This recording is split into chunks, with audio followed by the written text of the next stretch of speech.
Sorry, I'm trying to replay everything that I had in my head. Okay, sorry. Do you want me to just start from the beginning or just pick it up at Tulagi?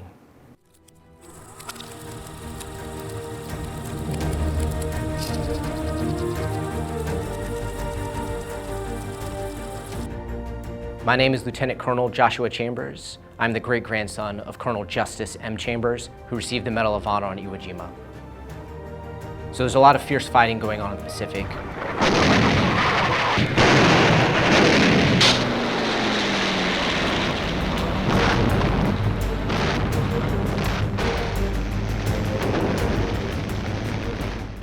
And my great-grandfather was wounded on Tulagi.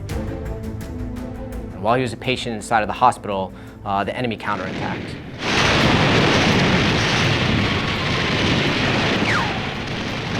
He started pulling Marines out of the bed and organizing the defense of the hospital. Because that's what Marines do. Marines fight. It doesn't matter if they're injured.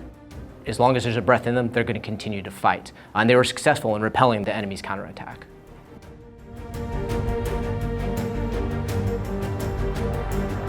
For his actions against the counterattack, he was awarded the Silver Star. The American front lines had advanced to Guam and Saipan. Ahead now stood Iwo Jima, the most heavily fortified island in the world.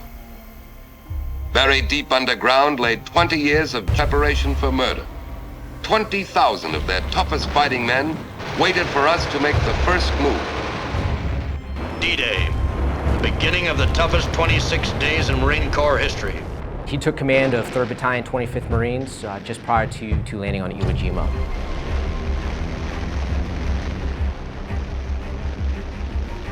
When they landed on Iwo Jima, they landed on the right flank of the island, so over by the rock quarry. Basically, the rock quarry on the right-hand side was perfect machine gun position. Anybody landing on that beach was at risk of being annihilated by mass machine gun fire.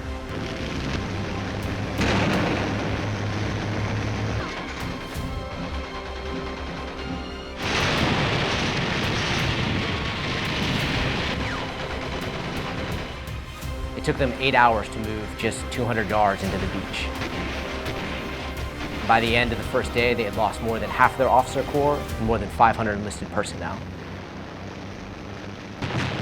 When 325 landed that day, they were met by fierce enemy fire. They had to fight for every inch along the way. Every gain that they made was paid for in blood, sweat, and tears. But they continued to fight. They continued to make progress inch by inch. On the 3rd day, he was directing rocket fire against machine gun nests. He was literally picking lance corporals up by the collar and directing rocket fire as battalion commander on the front line. And that's when he was hit with machine gun fire. He was immediately evacuated and this time was not allowed to return. Had they not been able to seize that key maritime terrain, the entire landing at Iwo Jima would have been held at risk. For his actions on Iwo Jima, he was later awarded the Medal of Honor by President Truman, and he was lucky enough to have his entire family present with him. I grew up with bedtime stories of my great-grandfather and the Marines in the Pacific. I'd heard about the Raiders, I'd learned about Iwo Jima, and these were the heroes that I look up to throughout my childhood. It was my goal to join the Marine Corps. So I joined the Marine Corps in 2009, and since 2014, I've been stationed in the Pacific. My first unit in the Pacific was Force Recon Company 3 MEF. I served as a company commander in 1st Battalion, 3rd Marines. I came back as the operations officer for 3rd Reconnaissance Battalion, and now I'm an operational planner at Marine Forces Pacific.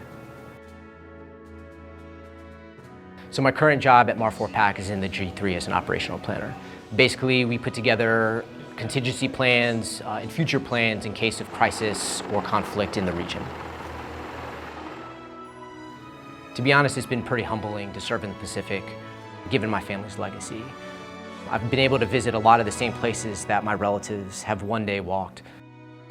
So it seems that in many ways that the Marine Corps is just an extension of my family. We look to the past to kind of see how we can fight our future wars and be at the edge of innovation.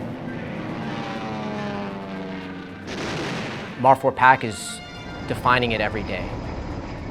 We're experimenting, we're moving things forward, we're leading the initiatives across the service. This is how we will fight and win in the future. The Mark IV Pack is a part of it.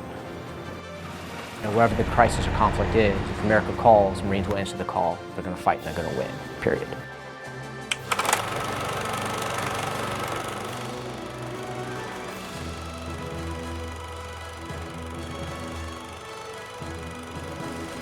History is important.